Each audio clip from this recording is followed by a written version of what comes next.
selanjutnya kita bicara masalah business excellence itu sendiri. Jadi business excellence ini sudah banyak diterapkan oleh banyak negara kan. Pada tahun 2015 itu tercatat sekitar 92 negara ya, dan saya yakin pada akhir-akhir tahun kebelakang ini jauh lebih banyak dari itu ya. Tapi pada intinya ya, dari sekian banyak negara yang menerapkan sebenarnya ada kekhasan, ada kekhususan yang dimiliki oleh negara-negara sebagai penggagas business excellence ini ya. Hai guys, kembali ketemu saya di Hayu Channel, Rumah Solusi, tempatnya berbagi. Selalu semangat, salam premium. Topik kali ini kita akan membahas masih seputar business excellence di Indonesia beserta perkembangannya, yang dalam hal ini kita sudah ditemani oleh siapa lagi kalau bukan Kang PH, sudah hadir di tengah kita. Selalu semangat Kang PH, salam premium. Oke, tidak perlu berpanjang lebar, kita serahkan saja kepada ahlinya. Silakan Kang PH. Baik, Kang Dia, terima kasih atas kesempatan yang diberikan ya, untuk kita membahas tentang hal-hal yang terkait dengan business excellence ya. Kang Dia, sebelum kita masuk ke dalam pembahasan secara garis besar tentang business excellence, ada baiknya kita menyamakan definisinya dulu ya Kang ya, apa sih yang dimaksud dengan business excellence itu ya. Jadi banyak definisi sebetulnya ya yang berlaku di dunia ini, tetapi saya coba mengambil beberapa sumber definisi yang mungkin bisa digunakan sebagai rujukan untuk pembahasan kita lebih lanjut gitu ya. Jadi kalau kita bicara masalah business excellence ya Kang Dia, itu merupakan pengembangan atau penguatan sistem manajemen ya dari suatu perusahaan ya, serta proses-prosesnya gitu ya, dalam rangka meningkatkan kinerja dari perusahaan itu sendiri ya tentu saja dalam rangka menciptakan nilai yang bermanfaat untuk para pemangku kepentingan ya. Jadi kalau kita bicara masalah business excellence itu lebih dari sekedar suatu perusahaan memiliki sistem kualitas Kang ya, tidak hanya sekedar sistem kualitas yang diterapkan gitu ya, melainkan tentang pencapaian kinerja unggul dari suatu perusahaan itu dalam setiap hal yang dikerjakan oleh perusahaan dimaksud ya. Nah, khusus untuk yang didefinisikan oleh Malcolm Baldrige ya, Baldrige Excellence Framework itu mencakup setidaknya 6 proses dan 1 hasil ya. Ada leadership, ada strategi, ada customer, ada measurement analysis dan knowledge management ya.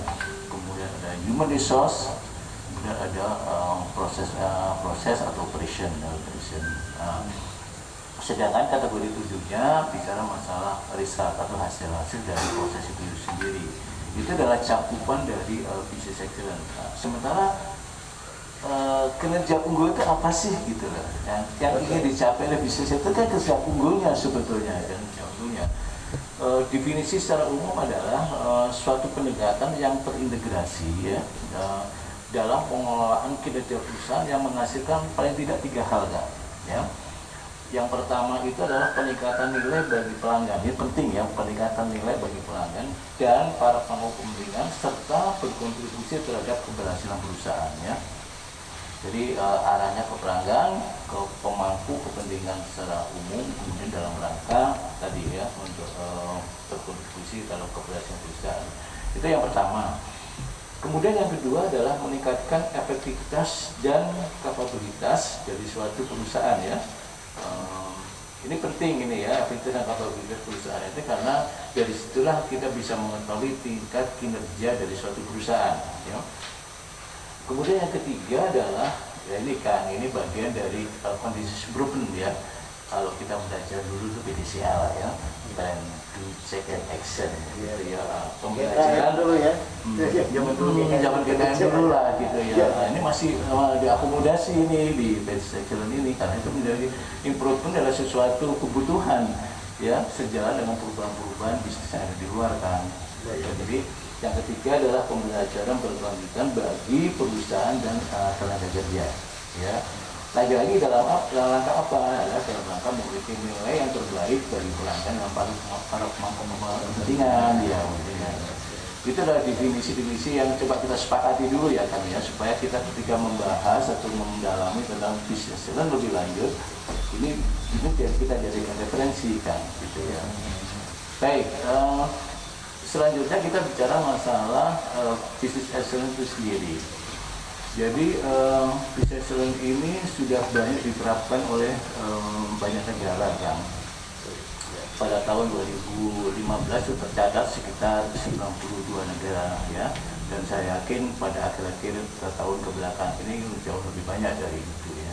Tapi pada intinya ya, dari sekian banyak negara yang mendatang sebenarnya ada kekhasan, ada kekhususan yang dimiliki oleh negara-negara sebagai penggagas bisnis excellence ini ya. Sebagai contoh aja ya, sebagai contoh yang pertama adalah European Quality Management System, misalnya gitu ya. Kita tahu bahwa di Eropa itu kan kental akan ISO ya kan ya.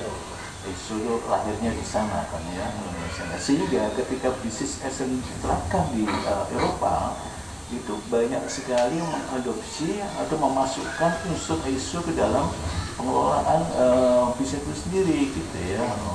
Apakah itu di leadership, apa di strategi, di pelanggan ya, dalam mengelola pelanggan, apa yang harus kita lakukan itu ISO menjadi bagian utuh dari penerapan bisnis di Eropa kan. Oke, kemudian yang punya kekhususan kedua adalah di Jepang ya.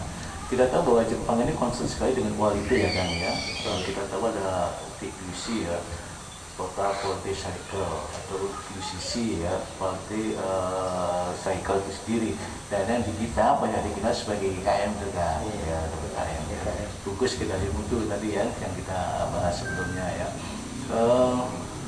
Berikutnya kan di Jepang ini banyak diwarnai juga oleh gagasan tools management yang dibawa oleh Deming ya, yang notabene berasal dari Amerika ya. Dan Deming itu menjadi bagian utuh dari kekhasan di bisnis di Jepang ya. Di samping kondisi improvement ya, terkenal sekali kan di Jepang itu ya, Kaizen misalnya gitu, atau 5S ya, kalau kita 5R ya, dalam pengelolaan apa itu pergudangan segala macam itu menjadi ciri khas ya, kekhasan itu dalam penerapan bisnisnya dari Jepang gitu ya. Jadi pertama dari Eropa, Jepang, kemudian Amerika sendiri itu menerapkan tools ya yang punya juga kekhasan di Amerika gitu ya. Ceritanya begini ya, di Amerika itu pada sekitar tahun 1980-an lah ya, itu kan terjadi suatu eksodus atau produk-produk Jepang yang mengglobal gitu ya. Ya tadi yang dibawa terkait dengan kualitas tadi kan gitu. Jadi global menerima sekaligus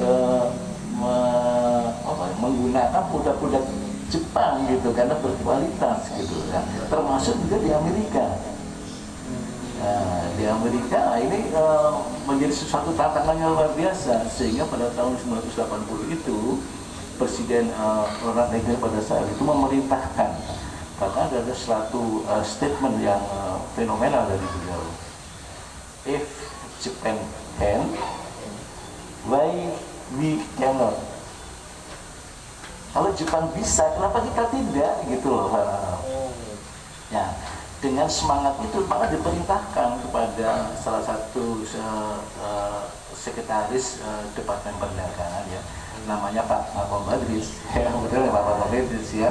Beliau diperintahkan kemudian buatlah suatu tools management supaya kita bisa meningkatkan kualitas ya, bisa meningkatkan daya saing berbasis kualitas. Ya, akhirnya disusunlah gitu ya, sedemikian rupa gitu ya. Kemudian pada tahun 1987 kemudian Pak Malcolm Baldrige ini mengalami kecelakaan dan beliau meninggal. Dan untuk mengabadikan nama beliau ya, terkait dengan rules manajemen yang sudah dibuat kemudian disetujui oleh negara, katakanlah begitu ya, tools itu disebut dengan Malcolm Baldrige Criteria for Performance Excellence. Nah, pada tahun 1987 kan, gitu ya. Di belakang hari nama ini berubah, ya. Pada tahun 2015 gitu ya, nama itu berubah menjadi Baldrige Excellence Framework. Nah, sampai sekarang nama itu masih digunakan ya. Nah, sekarang coba kita dalami lagi gitu ya terkait dengan business excellence ini, khususnya di Indonesia ya, khususnya di Indonesia. Gitu ya. Jadi Indonesia sebagai negara ASEAN. Sebentar, ya. Kang, maaf ya, potong sebelum Ya, masuk ya, Indonesia ya, nih. okay. Jadi kalau ada yang punya pemikiran bahwa ISO merupakan bagian dari Baldrige atau Baldrige merupakan pengembangan dari ISO, itu mungkin agak kurang pas ya Kang ya. Jadi tepatnya seperti apa Kang kalau menurut Kang Kahar? Ya, ya. Sesuai dengan perkembangan dari business excellence, perkembangan dari ISO gitu ya. Sebetulnya mereka semakin terintegrasi, semakin selaras dalam penerapannya ya Kang ya.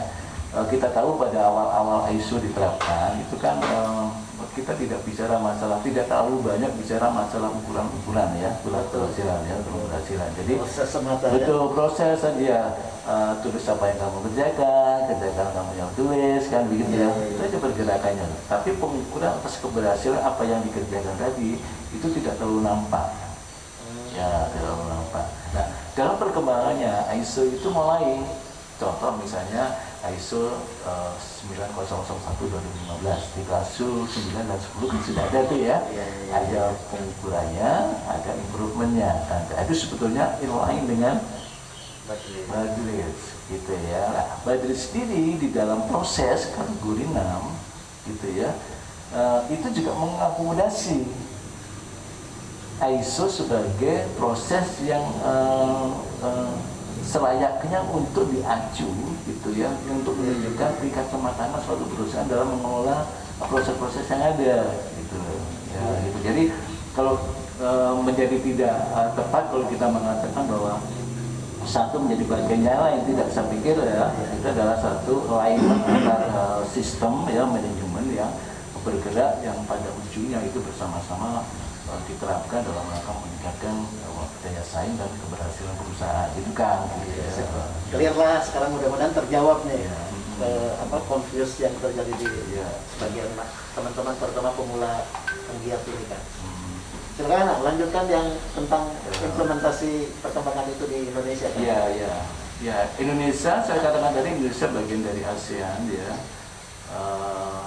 Sudah menerapkan juga ya, sejalan dengan yang diterapkan juga yang lain, semacam di Singapura, Thailand, Filipina, Vietnam, dan Malaysia. Indonesia juga masuk di dalamnya ya, dan itu diterapkan sejak ya di kisaran tahun 2000-an lah, 2000-an gitu ya. Menarik kalau kita mendalami penerapan business excellence di Indonesia ya. Secara umum paling tidak business Indonesia itu diterapkan oleh tiga entitas, katakanlah kita sebut begitu ya. Yang pertama adalah BSN ya, Badan Standarisasi Nasional ya. Mereka menerapkan business excellence memang tidak secara utuh ya, murni business excellence Baldrige gitu, tidak gitu, tetapi pemikiran kemudian latar belakang dari dibuatnya bisnis excellence, konsep bisnis excellence itu diadop gitu, Nah, untuk memberikan ciri khas gitu ya, namanya juga badan standarisasi standar. Kata-kata standar itu menjadi penting karena bicara masalah standar nasional Indonesia. SNI ya, SNI lah. SNI itu kan ada dua kan, bicara masalah proses, bicara masalah produk ya. Ya produk itu bisa barang bisa jasa kan dia.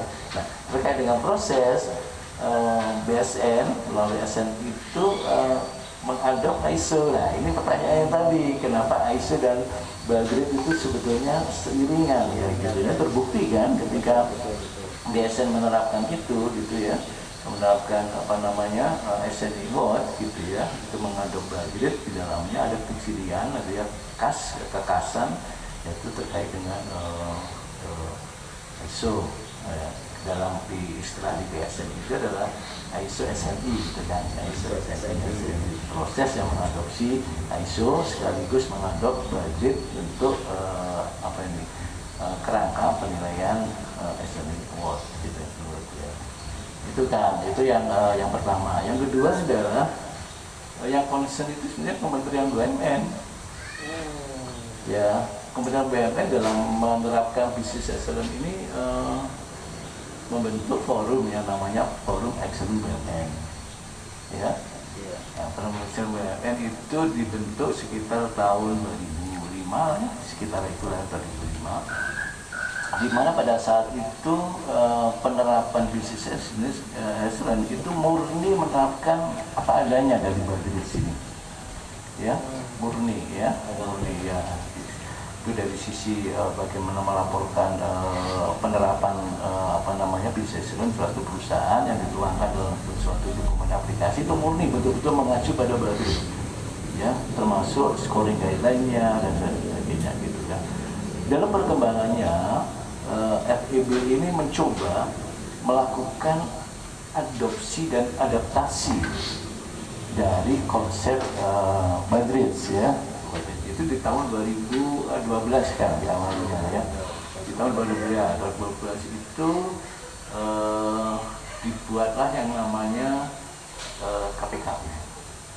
Kriteria Apa itu KPK? Ya, kriteria penilaian kinerja unggul kan ya, nama dari hasil adopsi dan adaptasi Bagrit yang diterapkan di jajaran Kementerian BUMN kan ya. Ada kekasan sendiri ya, ada ciri khas sendiri gitu, tidak murni sebagaimana yang diterapkan oleh ICAF ya, Indonesian Quality Award Foundation gitu. Itu di Indonesia ya, jadi di Indonesia. Jadi sebetulnya di awal-awal penerapan Bagrit ya, itu ada juga swasta loh kan yang menerapkan dasar itu kan. Oh, sudah Iya ada gitu ya. Kalau tidak salah itu dari Astra, salah satu unit bisnisnya Astra ya, itu menerapkan Bagrit secara murni, dan beberapa teman saya juga melakukan assessment ya, exam misalnya yang menguji itu di perusahaan itu ya. Nah, dengan demikian penerapan bisnis Indonesia dari waktu ke waktu semakin berkembang gitu ya. Apalagi sekarang sudah waktunya kita merujuk pada perkembangan industri 4.0 ya, dengan pengukuran yang menggunakan ini 4.0 dan sebagainya, itu berarti kan harus kita pertimbangkan ya, dan nanti pada kesempatan yang lain kan saya coba menyampaikan bagaimana perubahan-perubahan yang terjadi di bisnis ini menyesuaikan dengan perubahan yang di luar gitu ya, sehingga penerapan bisnisnya selalu up to date kan, gitu. Selalu bisa digunakan oleh perusahaan dalam tadi meningkatkan daya saing, kemudian mencapai keberhasilan di yang akan datang. Itu kan yang bisa saya sampaikan. Barangkali ada sesuatu yang perlu diklarifikasi, ditanyakan kan, silakan ya.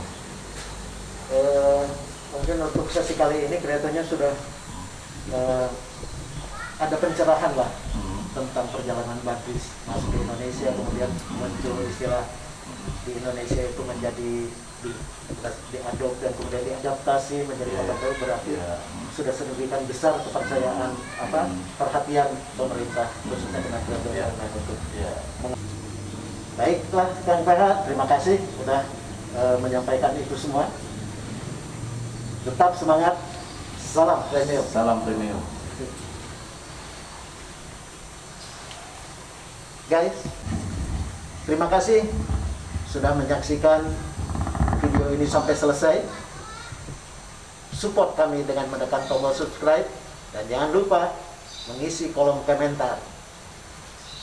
Jika bermanfaat, tekan likes dan share kepada rekan dan kerabat serta teman kerja Anda.